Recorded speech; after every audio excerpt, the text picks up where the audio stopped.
Hey, hello, Sega friend. Welcome back. I am Lori Andros, and welcome to this episode of the Luminary Life Podcast. Today, we are going to talk about After the Magic, green calcite, and the art of integration.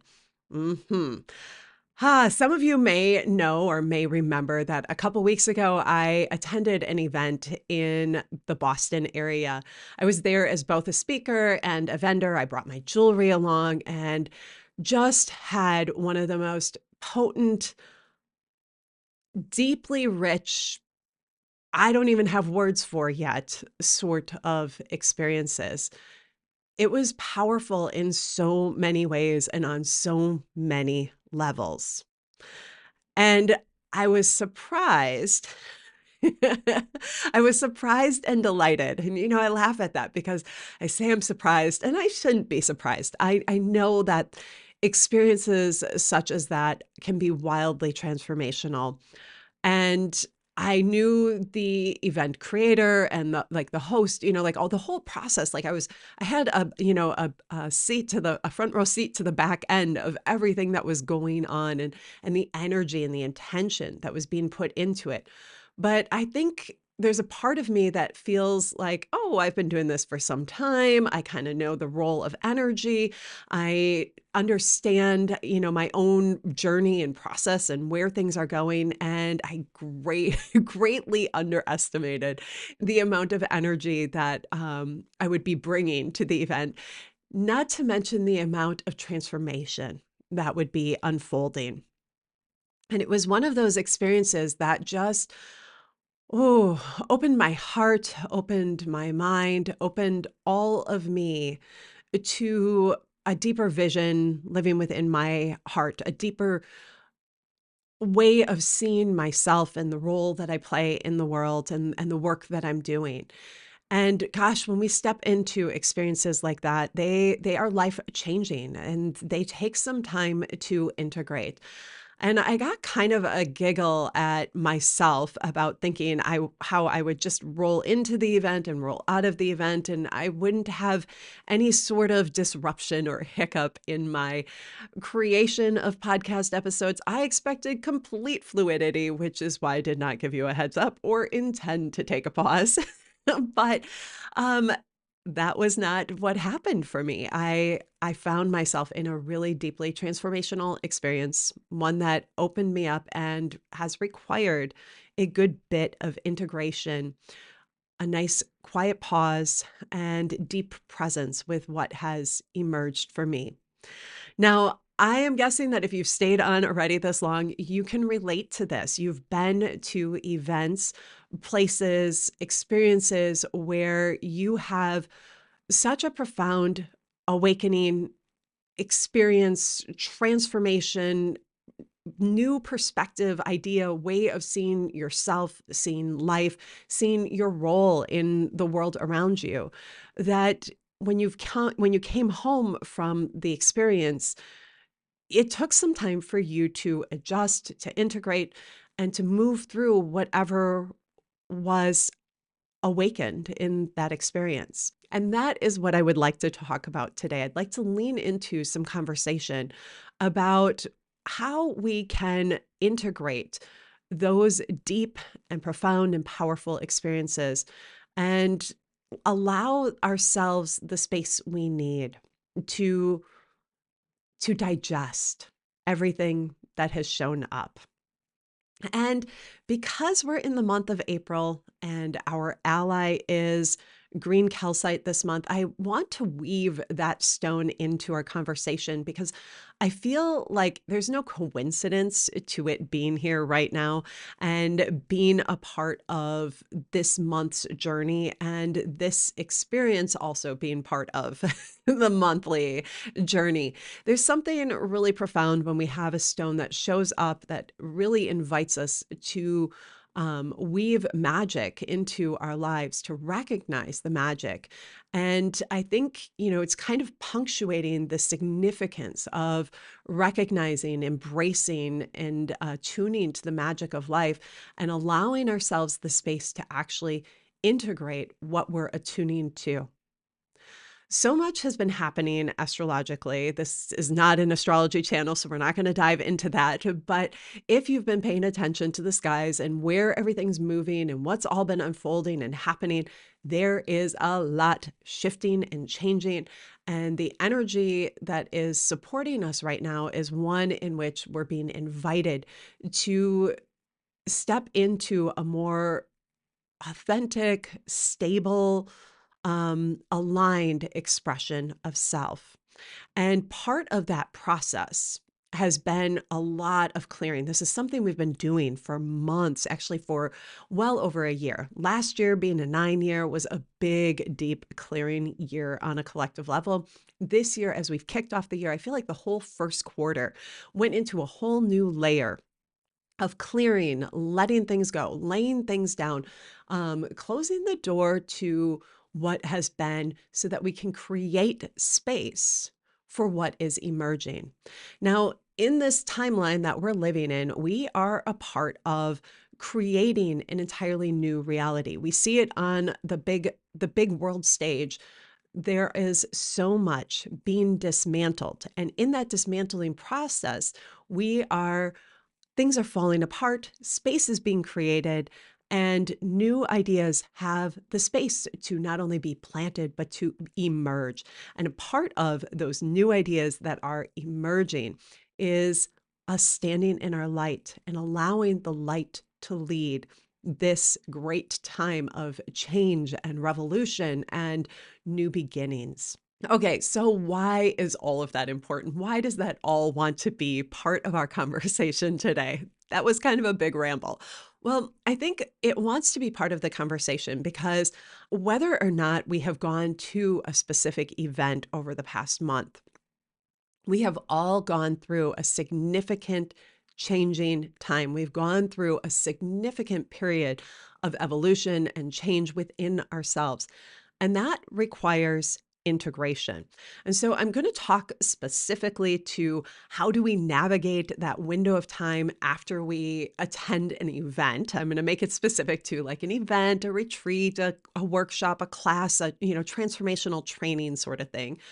But I want to invite you to let your ears, let your heart, let your awareness attune to the subtle ways that this is actually wanting to be embodied in your day-to-day life. Because integration in all facets of life and in the depth of awareness that we are getting to see ourselves through, the depth of insight and knowing and truth of who we are, it is not something that we have this aha and we dive in and move forward sort of time. It's a time where we give ourselves space to pause, to feel the depth of that truth and how that wants to live and then be brought forward. So let's dive in. The first thing that I want to talk about is really about giving ourselves the space to rest, to slow down, and to pause. Emphasis on the word space here. I know that's a big one. Give yourself space. Give yourself space. That means stepping back from some of the things that maybe just feel like one thing too much in your day-to-day routine or in your weekly routine, in your monthly routine. Let yourself notice what are those little bits that just make you go, you feel that like inhale, the contraction, the pull back sort of energy. We all have those moments where our energy retracts. And when we're in a place of integrating and we're right after something significant, like an awakening sort of experience, those are even more clear. I mean, they just are glaringly obvious. And this is because we are reevaluating how we are filtering, living, experiencing life. And we need to give ourselves space to let our bodies process and to consider what is true and what is no longer true for us. What is an aligned action and what is no longer an aligned action? Where have we been living in an automatic way of doing, being, sharing, talking, engaging that was never really true, but we didn't see it before. That's part of it. So often we don't see it initially. We just kind of miss it. We are just going through life, we're going through our routine, and then all of a sudden we have a change. Something in ourselves lights up, and we have an awareness around where we have been incongruent with a deeper truth. And that giving ourselves space, giving ourselves time, allowing ourselves to rest and to pause gives the medicine that has been awakened the space to be embodied, and for us to begin to recognize all those little threads of where we have been living in truth and out of truth, and to begin to unravel all of that in a way that is truly meaningful. The next thing that really wanted to show up, which, I'm kind of going to giggle about this one too, because I think one of the things that so often happens when we have one of these potent experiences is that we want to rush home and tell everybody about it. We want to dive in and make a ton of changes. We want to get projects in motion because we can see the vision. We can see what's coming next. We can see what's possible. And so we have this like kind of charge of energy initially that wants to just dive in. And so that's one of the things that actually makes that first step of resting, pausing, slowing down, giving ourselves space, especially challenging. But we're going to lean into this next one, which is about keeping it sacred. Now, this is a topic that I talk about a lot in my groups and in different programs. And I know I've brought it into conversation in the podcast before. I'm not entirely sure where and when that was, but this energy of keeping it sacred, it's something that was introduced to me way back when I started my shamanic studies. And it was about learning discernment around when to share and when not to share, who to share with and who not to share with. And that is really something that we cultivate within ourselves over time as we begin to discover how important it is for us to really embody and cultivate the strength and the trust and the knowing in what we've discovered along the way.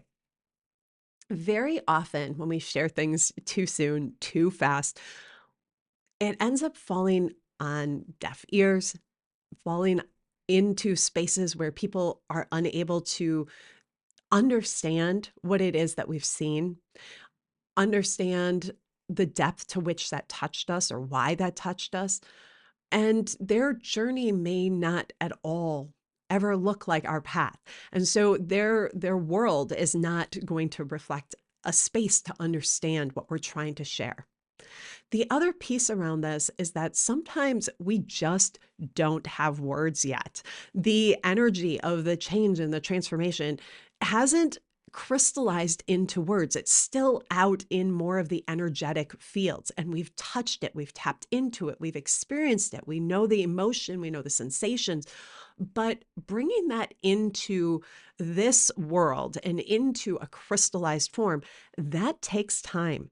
That is a process that unfolds over time. And so the invitation is to hold that as sacred, to hold the experience as sacred, and to recognize where are those places and spaces where it is aligned and right and truthful for us to share, because the person we're sharing it with, the group we're sharing it with, is able to hold it sacred with us. They're able to be sacred witnesses to what we have to share.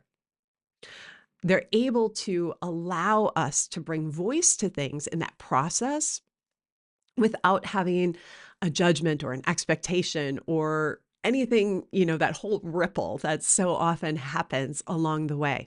They're able to simply hold space and be present. Okay, the next piece that I have on here, we have two more to go through. One is about regulating your nervous system. Goodness, I feel like a broken record. I keep talking about regulating your nervous system, allowing yourself to really sink into the rhythm of the earth, let your body have the space that it needs to find its rhythm and to have to be supported. One of the things that happens after we have such a profound shift, awakening experience. What do I want to call this? I still haven't figured it out. But after we have those moments, after we have those experiences, our nervous system goes through a reset. It shifts. It adjusts to this deeper knowing of self. And so one of the things that happens is it starts to shake off some of the old patterns that have been so deeply embedded in the system.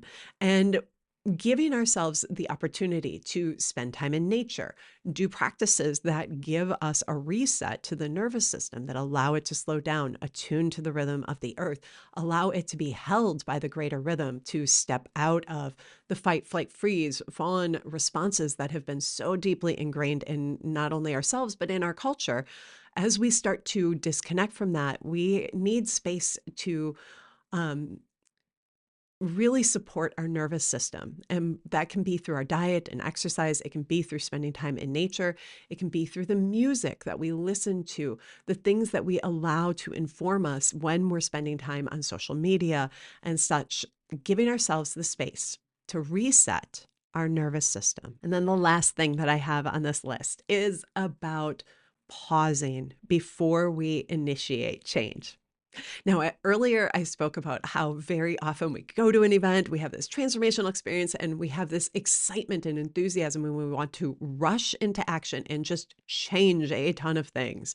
We want to turn our lives over.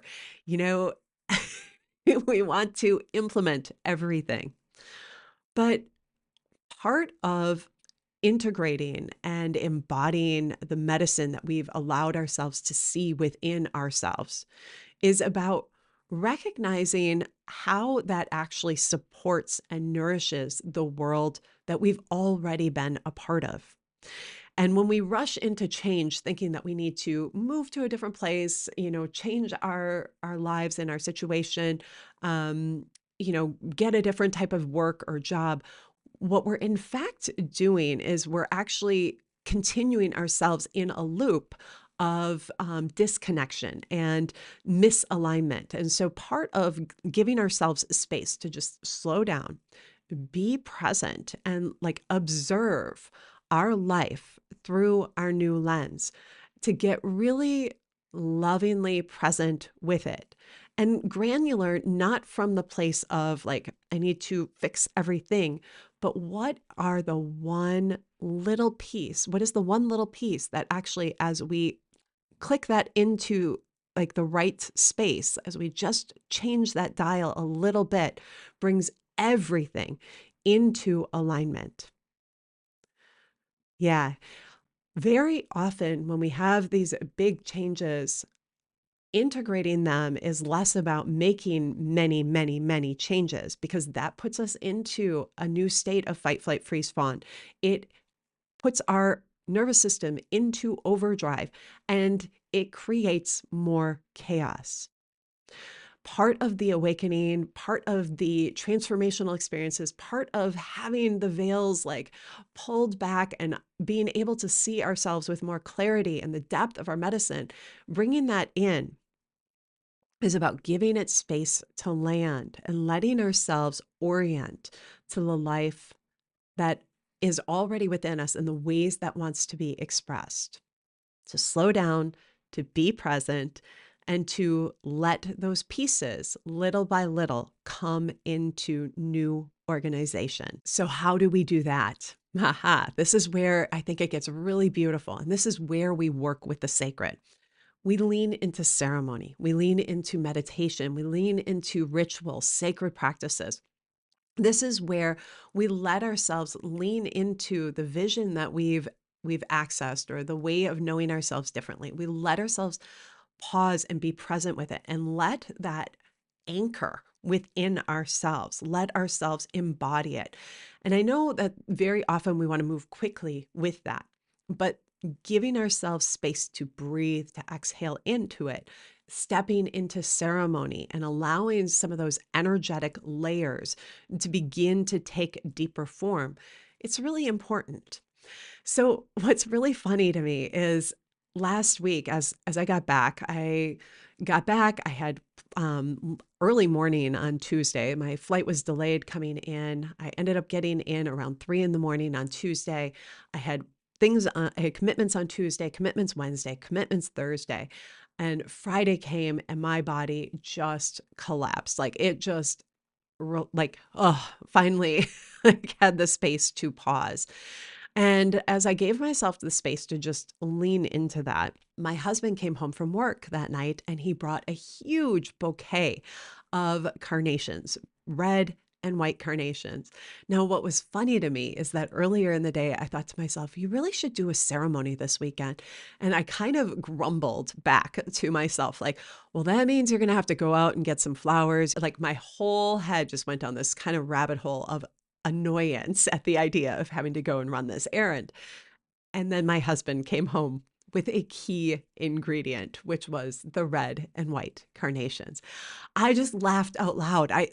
He never comes home with flowers, not to mention like that red and white carnations. I mean, it was just one of these things like you can't make it up. It was like spirit just channeled through him and he allowed himself to be a vessel to bring that message of like, yes, it's time to do ceremony. And so the two of us sat down Saturday morning and we did ceremony together and allowed the space for that to begin to just breathe. And I shared with him what wanted to be voiced. And he sat and listened, with his beautiful open heart and deep presence, giving the space for things to be integrated, to be received, to be embodied.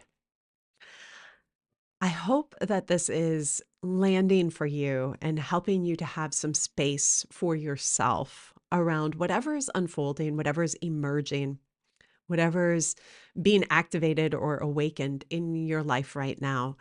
And I want to encourage you to lean into that energy, hold space for you to let it be present.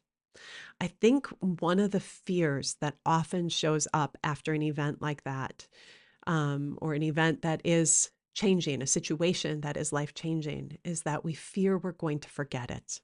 We fear that we're going to go back to a day to day life. But the thing is, we see life differently. That situation, that event, that awakening, it's prompted us to see life differently, and we cannot forget. We cannot go back to sleep.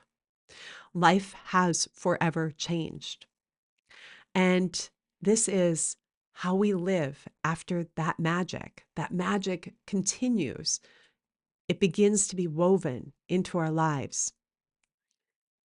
If we give ourselves space to pause, to slow down, and to reconsider, reevaluate with love and deep presence the ways our life wants to be lived differently.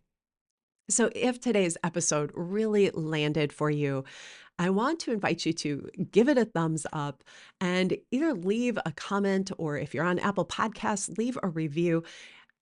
And be sure to share this with a friend, family member, loved one who you know would benefit from this as well. Also, if you're feeling ready to sink into a space where you can really lean into the energy of this changing time, work with the crystals and stones and the messages that they're bringing forward for us at this time, I want to invite you to join me in the Sanctuary Circle. We will be opening registration in June, and I want to invite you to get on the wait list. From the waitlist, you will be the first to know when the doors will open. You'll also get the early bird pricing and all those fun, like extra registration bonuses that come out at the early times when the doors open. So pop on over. I'll put a link down below and get on that wait list. I want to thank you for joining me today. And as always, have a beautiful day and shine brightly. Bye for now.